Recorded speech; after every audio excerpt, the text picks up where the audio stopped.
कहते हैं जो मेरी कथा सुनते हैं और जो मेरी कथा सुनाते हैं। फिर कहा फिर उसको सुनकर के जो प्रसन्न हो जाते हैं। भगवान कहते हैं मैं बैकुंठ को त्याग सकता हूं लेकिन अपने भक्त को मैं कभी त्याग नहीं सकता, वो भक्त मुझे इतने प्रिय लगते हैं। ये श्लोक एक बार फिर सुनाऊंगा। लिखा है मत कथा वाचकम नित्यम मत कथा श्रवणे रतम मत कथा प्रीति मनसम नाहम। भगवान कहते नाहम तक्षामि तम नरम।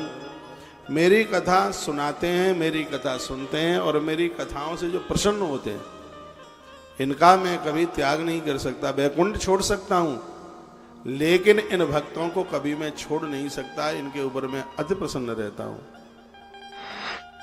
यह मेरे हृदय में वास करते हैं। तो यहाँ नहीं, कहीं भी जहाँ भी आप मुझे सुन पा रहे हैं, आपके इलाके में, क्षेत्र में कहीं भगवान की कथाएं होती हैं तो कथा सुनने के लिए जरूर जाइए। कल आप व्यासपीठ के माध्यम से श्रीमद् भागवत में आप स्तुति प्रकरण और कुछ महात्म की आप कथाएं सुन रहे थे और कथा सुनते सुनते और हम आत्मदेव के प्रसंग में पहुंचे थे। आत्मदेव वह है जिसने अपने पुत्र को ही अपना गुरु बना लिया। आपका ध्यान इधर हो। सूत महाराज सावधान करते हैं, सोनर्षियों, दुनिया में दो ही तरह के लोग होते हैं। एक धुंधली का पुत्र धुंधकारी बन के आता है, दूसरा गौ माता का पुत्र गोकर्ण बन के आता है। गोकर्ण कौन है और धुंधकारी कौन है? आप ध्यान से सुनिए। कियत कालेन तऊ जातो तरुणी तनया बबू। गौकर्ण पंडितो ज्ञानी धुंधकारी महाखल। कियत कालेन तऊ जातो तरुणी तनया बबू।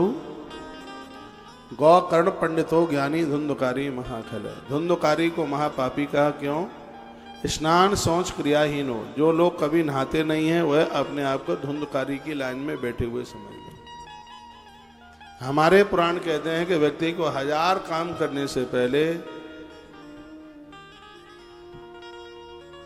स्नान करना चाहिए। मैं पूज्य मातृशक्ति को कहूंगा, जैसे ही आप आते हैं, आप एक जगह पर भीड़ टोली न लगाएं, आते ही आप बैठते जाएं। बिल्कुल आपकी एकाग्र चित्तता से ही कथा में बहुत आनंद आवेगा।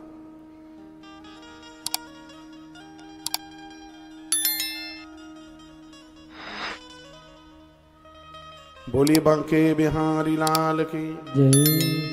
श्री हनुमंत बलवंत महाराज की जय। परम कल्याणी गौ माता की जय। जय जय जय जय श्री राधे।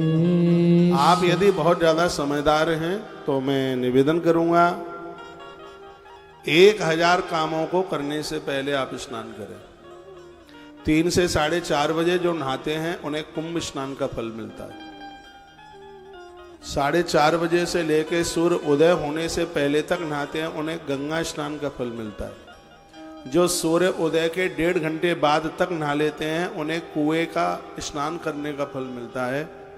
जो लोग 11 और 12 बजे नहाते हैं वो तो चमड़ी चमकाना है, उन्हें कोई भी स्नान का फल मिलता ही नहीं है। इसलिए बढ़िया स्नान है वो भोर का। ऐसा अपना भारत माइक है ही नहीं, काय में कथा कहें।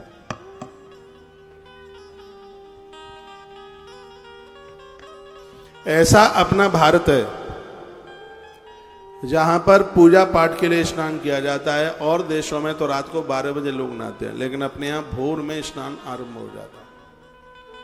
वर्णन है जो लोग रात को धरती पर सोते हैं, दिन में एक बार भोजन करते हैं और सूर्य उदय से पहले स्नान कर लेते हैं, ऐसे लोगों को प्रत्येक क्षण चातुर्मास करने का फल प्राप्त होता है। एक बार फिर बोलूं ये बात। पद्म पुराण में वर्णन है कि जो लोग एक बार भोजन करते हैं, जमीन में सोते हैं और सूर्य उदय से पहले उनका स्नान हो जाता है, प्रत्येक दिन उनको चातुर्य मास करने का उन्हें फल प्राप्त होता है।